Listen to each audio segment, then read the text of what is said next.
Пару дней назад ребята закинули опрос на нашем канале в сообщество. Какая ваша главная мотивация при переходе на электромобиль? Я нажал «Динамика и ощущение от вождения», а большая часть из вас, удивительно для меня, но нажала «Экономия на топливе и обслуживании». Поэтому привет, друзья! Сегодня у нас на канале 6,2 литра V8 и будем говорить о том, что больше волнует меня и как мы докатились до того, что я рискую быть предводителем скуф-сообщества. Наверное, самого скучного сообщества на свете, которое покупает машину только с калькулятором в руках. Итак, первые видео на этом канале появились благодаря Model S. Все первые автомобили Tesla мы покупали как подарок себе. Подарок себе за наши достижения в предпринимательстве. В этом и была суть этого канала, то, что мы пытаемся получить то, что практически недоступно на нашем рынке, за какие-то более-менее вменяемые деньги. Потому что тогда Model S стоила, вдумайтесь в эти цифры, от 80 тысяч долларов. Сейчас вот эта Model S, которая стоит рядом с прекрасным корветом, стоит, кстати, не дешевле, чем корвет. Это впервые, наверное, на нашем канале мы будем сравнивать не впрямую эти две машины. С пакетом Track Package она вылетает за 130 тысяч долларов. И самое интересное, что она не перестает быть от этого эмоциональной машины. То есть до сих пор эти машины покупаются всего 2% от всех купленных автомобилей Tesla и покупается ради удовольствия, потому что она едет, и потому что она едет до 300 км в час с той же динамикой, с которой она ускоряется с места. Практически все это время мы пытались продавать Теслу как эмоциональную машину. Мы сравнивали ее с разными суперкарами, с разными спорткарами, с разными интересными машинами и машинами, которые на хайпе, например, как Dodge Challenger, который вообще, как оказалось, даже удивительно, но я не ожидал, что он вообще никуда не едет. Маркетинг в чистом виде. Очень важно понимать разницу между эффективностью и экономией. Так вот, мы здесь боремся за эффективность. И вот этот корвет борется тоже за эффективность. Экономия — это всегда как-то грустно и не туда. А эффективность как раз то, что сделает вашу улыбку на лице чаще и не будет за это каких-то больших последствий. Касательно внешности. Внешность подкупает особенно меня тем, что здесь нет никаких практически фейковых воздухозаборников. То есть все, что вы видите, все, что с решеточкой, это конкретно решеточки, которые ведут на радиатор. Если вы видите вот здесь вот воздухозаборник, то он тоже ведет на радиатор. Центральный — то же самое.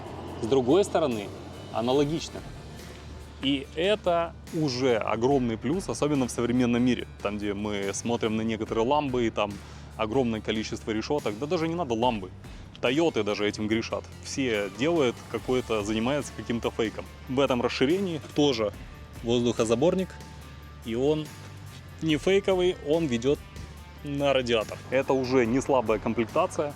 Здесь 120 электрических лошадиных сил и 530 бензиновых лошадиных сил. В сумме это 650. Удивительно интересно, что несмотря на 2 киловатт-часов и даже меньше, чем 2 киловатт-час всего здесь батарея, то есть по сути здесь на 98% больше батарея, чем тут. Но тем не менее, эта машина может ехать на батарейке отдельно. У нее есть так называемый стелс-режим, и она едет отдельно. Но заряжаться отдельно батарейка не может. И это удивительный гибрид, потому что чаще всего, если вы можете ехать отдельно на батарее, отдельно вы ее можете и заряжать. Но так как батарея здесь установлена и электродвигатель установлен не с целью именно экономить, а с целью давать больше лошадиных сил на старте, то, в общем-то, и заряжать его большого смысла нет, она заряжается быстро во время рекуперации. Здесь дополнительные опции. Установлена карбонокерамика. Я не очень находил, где там эту опцию можно купить отдельно.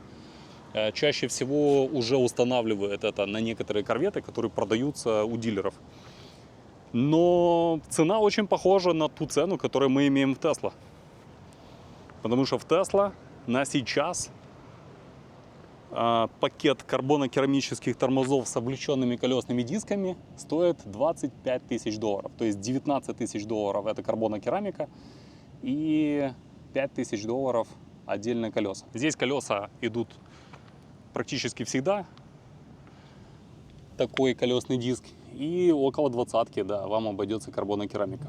Причем у Теслы карбонокерамика специфическая. И мы о ней, наверное, будем говорить тогда, когда будем рассказывать в целом об этом автомобиле, который способен разгоняться до 300 км в час. До 300 с чем-то км в час. То есть 200 миль он может ехать, это 320 км в час. По опциям также здесь шикарный черно-красный салон, который, когда вы сидите за рулем, он больше выглядит красным, чем черно-красным, потому что, ну, торпеда удобно, когда черная, она не бликует в стекло. И очень много красных элементов, особенно классно с водительской стороны. Потому что вот эта вся часть, вся вот эта консоль, все красного цвета. Плюс карбоновый руль и очень крутые карбоновые сидушки. Они круто выглядят. Не всегда в них удобно. Иногда надо регулировать чуть дольше, чтобы разместиться, если вы выше 1,90 м. Вроде как это суперкар, но бюджетный. И это странно, потому что я бы на месте Chevrolet, конечно, бы его куда-то уже засовывал в более дорогую нишу, потому что он того стоит. Но так как все-таки Chevrolet его позиционирует как бюджетная машина, вот это все, что могло бы быть карбоновым, это все пластиковое, так как, в общем-то, и весь кузов. Весь кузов традиционно всегда у корветов был пластиковый. Здесь все это не исключение. Все эти юбочки, все пластиковое. Но, с другой стороны, и нет никаких проблем, да. Спойлер то же самое. Выглядит это хорошо. Особенно, когда у нас убирается крыша. А крыша убирается автоматически во время езды. И это отдельная супер опция, которая очень сильно подкупает. Итак, с чего начинается езда на этом автомобиле? Так. Заводим. Вот так вот. Все это работает, и не обязательно садиться в машину для того, чтобы сделать из нее родстер. Не будем забывать, что все-таки практичные люди так или иначе этот канал смотрят. Передний багажник, но он достаточно большой. То есть реально сюда может помещаться кто-то даже. Кто-то небольшой сюда может стать. Очень классно, что багажник прямо до самого пола. В принципе, я думаю, увесистая такая корзина с продуктами сюда может влететь. Единственное, что он теплый, он всегда теплый, так как здесь спереди радиаторы и много тепла проходит через них, я думаю, что они часть почему-то отдают на вот эти пластики. И, кстати, если вы кого-то закроете, то кнопочка все-таки предусмотрена, чтобы можно было бежать. А пока человек будет наслаждаться комфортом, он может что-нибудь здесь заряжать. Омываечка. Все, как мы привыкли в Тесле. Франк на месте. И смотрим, что у нас сзади. Сзади еще один багажник. Ну, примерно, наверное, в раза два больше, чем передний. А может, так кажется, но точно более удобный. Он не такой глубокий, но очень-очень широкий. Во всю ширину. То есть с точки зрения практичности в этой машине, по-моему, более чем надо. Так, ручка спрятана, замки здесь электронные, все открывается тоже кнопочками. По поводу кондиционера и всех кнопок, они вынесены вот в такую вот полосочку. Я много раз слышал от разного рода журналистов, что это неудобное решение, но почему-то мне удобно было с самого начала всегда во всех версиях этого автомобиля. Я сразу же сел и подумал, как удобно. Разгрузили всю вот эту часть, все, чем мы пользуемся, вынесли сюда. Тем более из этого вам понадобится всего несколько кнопок.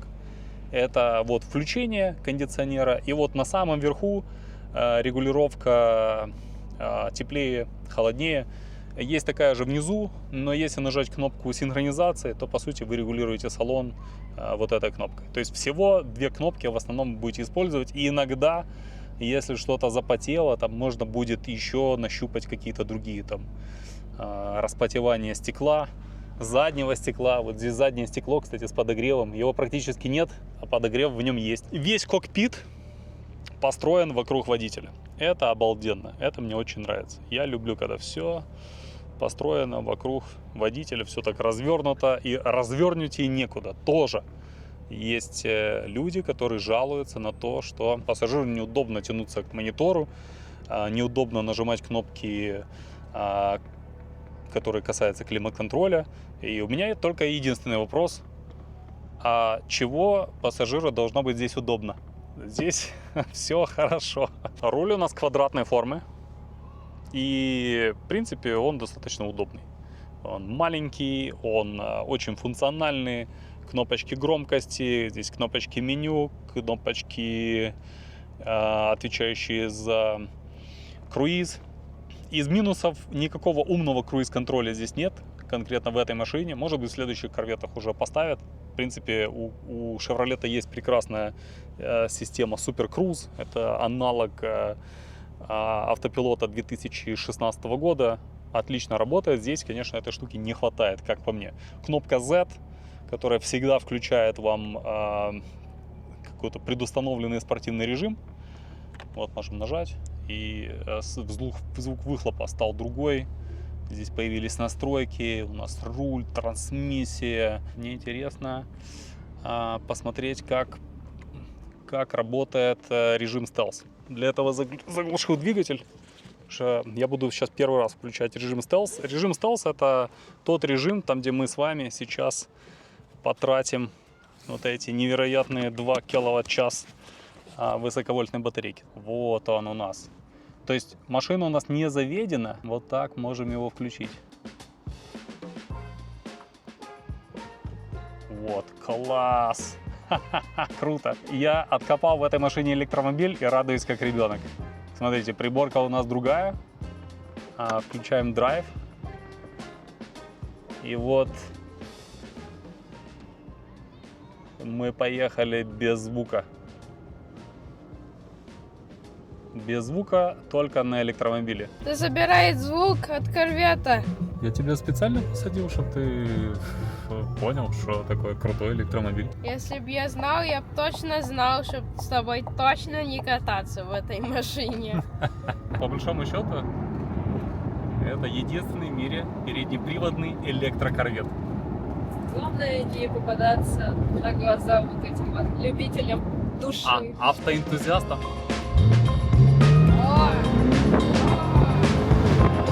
Это ты хотел? Да! Чтобы мы потратили бензин? Да!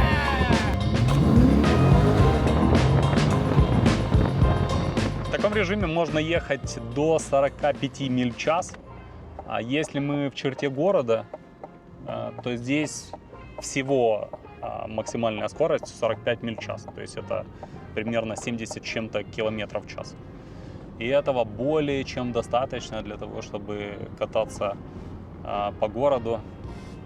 Это удивительно, конечно, потому что нету таких или еще электромобилей, у которых так срывается крыша. И единственный, который мне приходит в голову, он называется Rimac Nevera. И он, по-моему, стоит немножко дороже. Ну, немножко в 20 раз. В 20 раз дороже. Около 2 миллионов, и даже не долларов, а евро эта машина стоит. И, конечно, это совсем другой автомобиль. Там 4 электродвигателя. Я надеюсь, когда-то мы сможем полноценно прохватить на Rimac Nevera.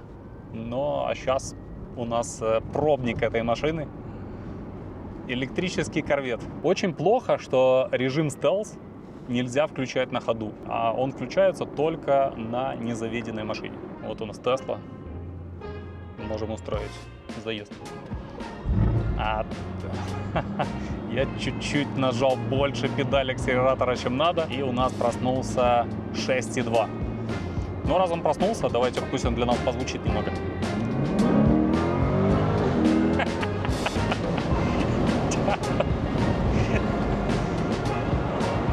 Это, с одной стороны, это кайф, а с другой стороны, это очень необычное ощущение, потому что я очень-очень отвык, что меня что-то пихает, дергает, вот как-то, что разгон у меня нелинейный. Я привык, что машины вроде как едут быстро, и та машина, которой я пользуюсь каждый день, она на бумажке, она быстрее, мощнее и так далее, я имею в виду по прямой. Но из-за того, что есть рывки, ощущения здесь серьезные. Ну и на самом деле характеристики показывают, что машина едет хорошо. То есть это не псевдо-спорткар, важно понимать. 2,6 секунды до 100 для бензиновой машины – это невероятные характеристики. Чем еще интересен конкретно этот автомобиль? И чем он отличается от других корветов, либо других спорткаров? Тем, что вот эти 120 очень работоспособных электрических сил, они дают возможность на этот 6,2 двигатель не ставить никаких турбин, компрессоров и чего-то такого. То есть здесь чистый атмосферный двигатель, который выдает чистый атмосферный приятный звук.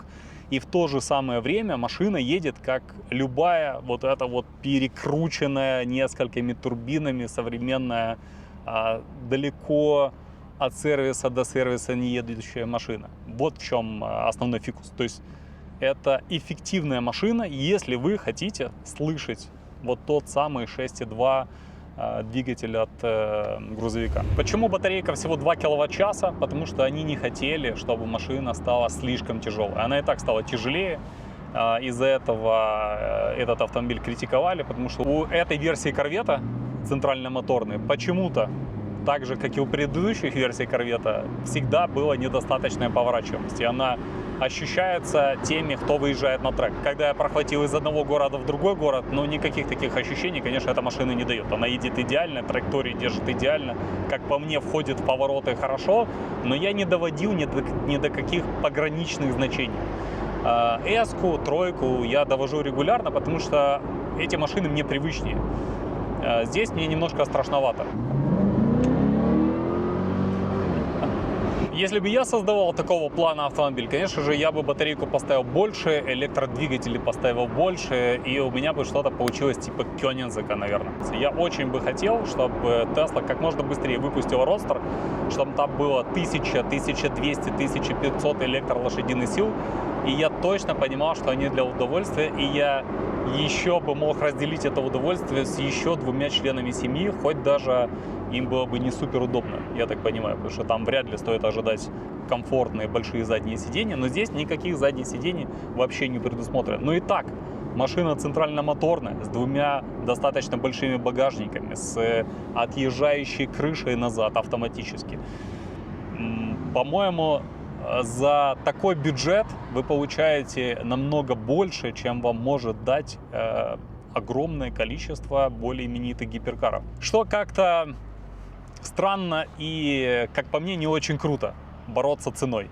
Потому что эта машина может бороться и характеристиками, и эмоциональной составляющей. У нее есть и история, у нее есть и победы на каких-то соревнованиях. Они недавно показывали хороший результат и на трассе Лиман. И есть более заряженные версии этого автомобиля. И эти машины любят, поэтому я бы лично на месте Шевролета, конечно, на этот автомобиль поднял бы цену примерно до 200. Мне кажется, что даже там у нее не особенно много конкурентов, потому что все Макларены и вся остальная шляпа едет даже медленнее, чем эта машина.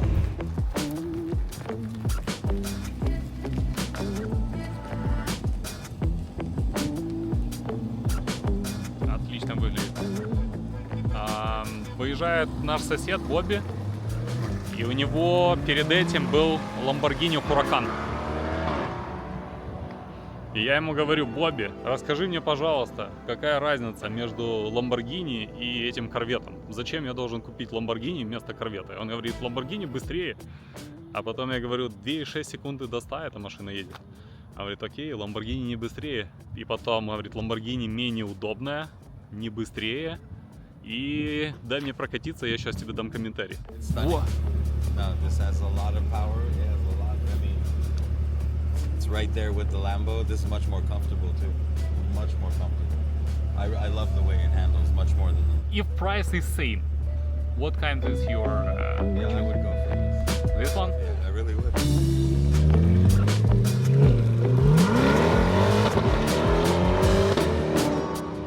По сравнению с Ламбой и дешевле, чем Тесла.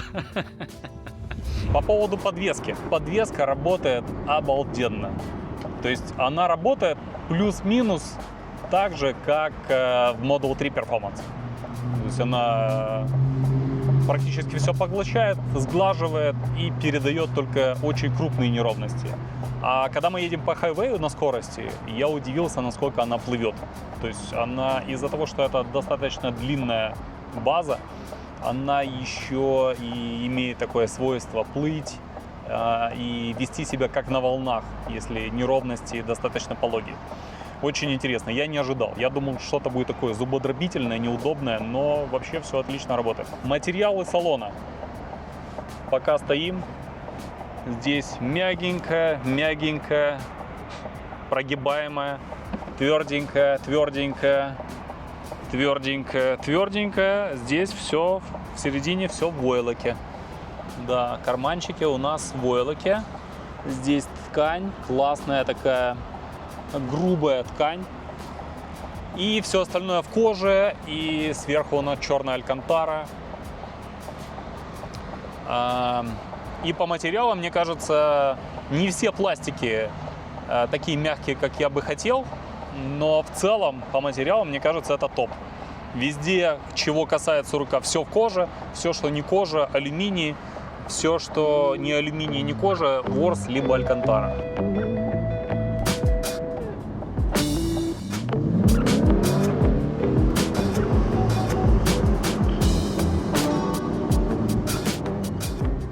Так, мы уже всех прокатили, кроме Алены. Самый важный тест-драйв. И на этот тест-драйв мы потратим сегодня целый день. Я выбрал хайк далеко в горах, специально, чтобы как можно больше проехаться на этой машине. И вот они горы.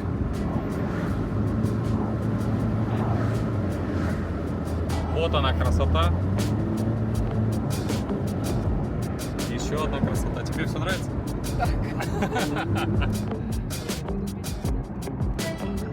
Ты, может, рано или поздно начнешь кричать быстрее. Чтобы я обратил внимание, а зрителей нет. Я снимаю, да? Я надеюсь, что ты снимаешь. Сегодня пасмурно, шел небольшой дождик, крыша поднята. Я в нее практически упираюсь головой. Кстати, интересно, когда крыша именно опускается, чаще всего она мне хлопает немножко по макушке, потому что без крыши я, видимо, сижу намного выше. Фишка с крышей, и когда, допустим, достаточно прохладно, чтобы выпускать окна, есть задняя форточка, которая одновременно и делает в салоне свежее, и еще дает возможность слышать двигатель. Сейчас ничего не слышно, потому что у нас работает старт-стоп. На каждом перекрестке машина глохнет. Интересно, что в Hellcat вот этот звук двигателя мне как бы на второй-третий день уже надоел. Потому что, ну, есть ощущение, когда машина едет громко, и она не едет одновременно. И ты в какой-то момент думаешь, блин, ну, может и не стоит так много привлекать внимание к, в общем-то, не быстро разгоняющейся машине. А это, так как она реально стреляет, и еще делает это громко, то в этом есть какой-то эффект аттракциона. Есть в этом даже какой-то смысл. И наступил час расплаты за все эти удовольствия аттракциона. Вот здесь удобно, нет никаких лишних дополнительных крышечек. Когда делаем электромобиль, почему-то так у нас не получается.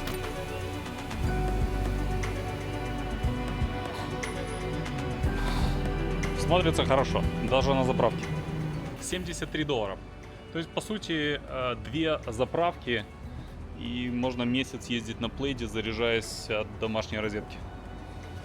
А заправка на этой машине примерно с нормальным ежедневным майледжем, это, ну, раз в пару дней. Ну, минимум 10 заправок, $700 в месяц. Окей. Ну, что я вам хочу сказать.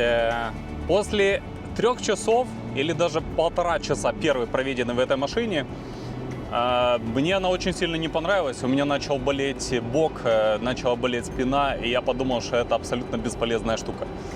Но после того, как я провел 2 дня подряд с этой машиной в абсолютно разных сценариях, оказалось, что я начал потихоньку втягиваться. Потому что, в общем-то, все здесь рассчитано на нормальную эксплуатацию. То есть для такого форм-фактора Здесь очень все практично. То есть зарядка для телефона. Смотрите, она хоть и в странном месте, но она есть. Вы никогда в жизни не обдерете переднюю юбку, потому что морда у нас поднимается, причем поднимается быстро. Фронтальная камера тоже на месте. Окончание этого тест-драйва появилось очень неожиданно. Дело в том, что моя жена наложила санкции на этот автомобиль. Она сказала, что не хочет, чтобы я ездил самостоятельно в нем. Придется его припарковать, и на этом мы закончим тест-драйв. И я вам желаю, друзья, чтобы ваша машина вызывала ревность у вашей жены, чтобы вы покупали именно такие автомобили. Не потому, что вы живете под ней, под этой машиной неделями в гараже, а потому, что она просто выглядит так, что жена постоянно думает, на кого ты оборачиваешься, на нее или на машину. Вот на этом будем и заканчивать. Эмоций вам. Пока.